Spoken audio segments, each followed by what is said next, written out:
اعوذ باللہ من الشیطان الرجیم بسم اللہ الرحمن الرحیم۔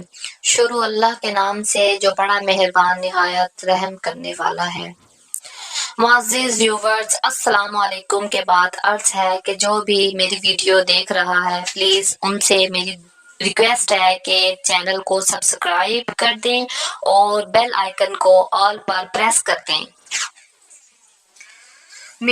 ہم چلتے ہیں وظیفے کی طرف۔ میری بہنوں اور بھائیوں، یہ وظیفہ بہت آسان ہے اور اس میں اتنا ٹائم بھی نہیں لگتا، لیکن اس کا اثر بہت زیادہ ہے۔ یہ بہت اثر رکھتا ہے۔ یہ جو میں آپ کو آیت مبارکہ بتانے جا رہی ہوں، یہ آیت اتنی اثر رکھتی ہے کہ ہم سوچ بھی نہیں سکتے۔ حضرت سعد سے روایت ہے کہ رسول اللہ صلی اللہ علیہ وسلم نے فرمایا کہ حضرت یونس علیہ السلام نے مچھلی کے پیٹ میں یہ دعا پڑھی۔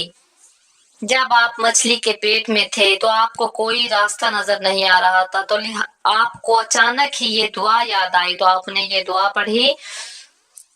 جو مسلمان کسی حاجت کے وقت ان کلمات کو پڑھ کر جو بھی دعا کرتا ہے وہ قبول ہو جاتی ہے۔ آپ کو جو بھی حاجت ہو رہی ہو، کوئی حاجت ہو، کوئی کام نہ ہو رہا ہو، کسی مشکل میں ہو، تو اس سے ہر مشکل، یہ مشکلات کے حل کے لیے بھی ہے۔ اگر آپ کو کوئی مشکل ہے، کسی مشکلات میں ہے، کوئی حاجت نہ پوری ہو رہی ہو، تو آپ یہ کلمات کو پڑھیں اور دعا کریں، انشاءاللہ آپ کی ہر جائز حاجت پوری ہوگی۔ کلمات کچھ یہ ہیں: لا الہ الا انت سبحانک انی کنت من الظالمین۔ بہت چھوٹی آیت ہے، یہ پڑھ کر آپ دعا کریں، آپ کی ہر حاجت پوری ہوگی۔